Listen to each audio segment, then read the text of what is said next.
Good afternoon, LIU Post. This is your campus news report. I'm Joe Eichart. And I'm Sophia Strauss. Brookville Hall, known to house upperclassmen and athletes, gained a wild reputation over the years due to excessive partying and the building's deteriorating state. According to Ben Perez, a Brookville RA, there was an installation of new cameras positioned at each side entrance of the dorm. These cameras, Perez said, have facial recognition capability. This is to catch students who are using side doors after hours, which is restricted. Brookville resident Alexandra Holdridge was shocked at the addition and said, "Honestly, I didn't think the school would take it that far." Students caught using side doors after hours could face fines anywhere from $25 to $100, depending on if they're a repeat offender. Despite the written warning on the doors and the vast number of cameras in the hall, public safety denies this technology exists. Many residents living in Kings Hall are becoming aware of the presence of mold in their dorms and other locations in the hall. Students are concerned for their health and believe the mold is causing an endless cycle of sickness in their building. There was an emergency evacuation in Suite 104 on Tuesday, October 1st, when resident Russell Drown said a stench emerged overnight. After cleaning out the entire room and not finding a smell, Drown and his roommates brought the issue to their RA. An investigation deemed the room unlivable. Mold is also growing in several areas in the hall's laundry room. Facility Services addresses issues on a case-by-case basis when students report them. It is still unclear when or if the mold issue will be fixed for the residents in Kings Hall. Members of the Promise Office are hosting a Safe Zone training sessions to educate students about LGBTQ identities, gender, and sexuality. The training will also examine prejudice, assumptions, and privilege.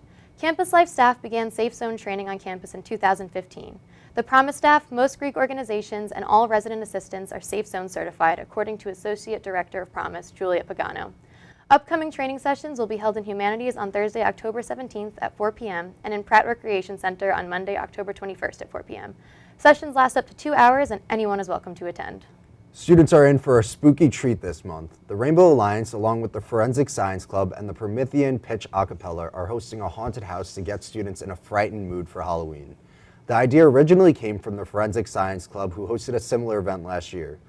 Participants of the haunted house will be taken on a tour of the chapel with a thrilling twist. As you progress from room to room, beware of ghosts and other monsters who could jump out at you at every turn.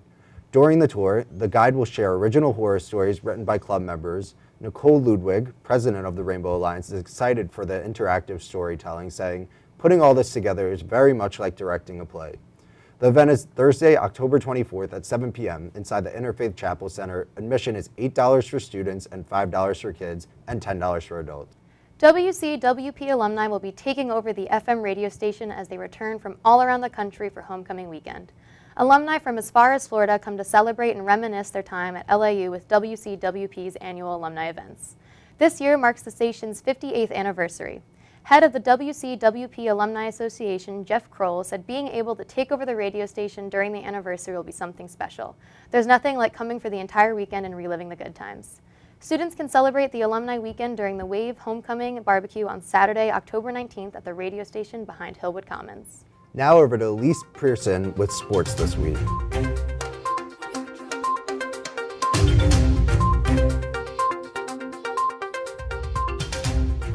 In Sharks sports news, the name Mia McLeod will go down in women's ice hockey program history as the first Sharks player to receive recognition in the New England Women's Ice Hockey Alliance.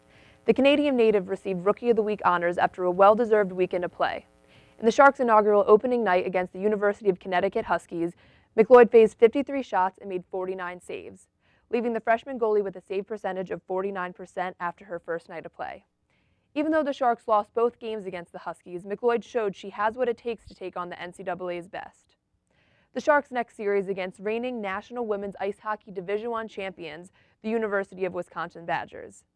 The first game is at Iceworks in Syosset on Friday and again at the Nassau Coliseum on Saturday. This weekend, the Sharks football team celebrates their very first homecoming as a Division I program on Saturday. Despite a rough start to the season with 5 consecutive losses, anticipation is high, and the team is prepared to do whatever it takes to take their first win of the season at home. With their last 3 games on the road, head coach Brian Collins wants his team to take advantage of returning to home. He said, "You always want to defend your home turf. It is more fun against your home crowd, and it is a better experience for your fans and alumni." The team is decreasing the margin of loss each week. They're finally starting to settle into the Division I teams, and their performance in some of their more recent games is much more competitive. The Sharks take on the Red Flash of St. Francis University on Saturday. Kickoff is set for 1:05 at Bethpage Federal Credit Union Stadium. The Sharks field hockey team looks to make moves in the NEC with hopes of a big conference win on Friday afternoon against Merrimack College. The Sharks are currently tied for third place in the NEC with a dead-even conference record of 1-1. With a win at home against Merrimack College, this could put the Sharks at third place in the NEC with only 3 conference games left in their season. The game is set to start at 2 p.m. at LIU's Bethpage Federal Credit Union Stadium. The women's soccer team has a very busy weekend ahead of them with 2 road conference games against Central Connecticut State University and Wagner College. The Sharks head into this weekend after a dominating previous week of play. LIU women's soccer swept this week's NEC honors with a freshman goalkeeper, Kayla DeTroy, winning both Rookie of the Week and Defensive Player of the Week. And for the second time this season, sophomore Kendra Oldroy was named NEC Player of the Week. On Friday, the Sharks hit the road to face Central Connecticut State Blue Devils in a match set to start at 6 p.m. And in a quick turnaround, the Sharks will load the bus one more time and head to Staten Island to take on Wagner College this weekend, Sunday at 1 p.m. That's this week's Shark Report. I'm Elise Person, and now back to Sophia and Joe.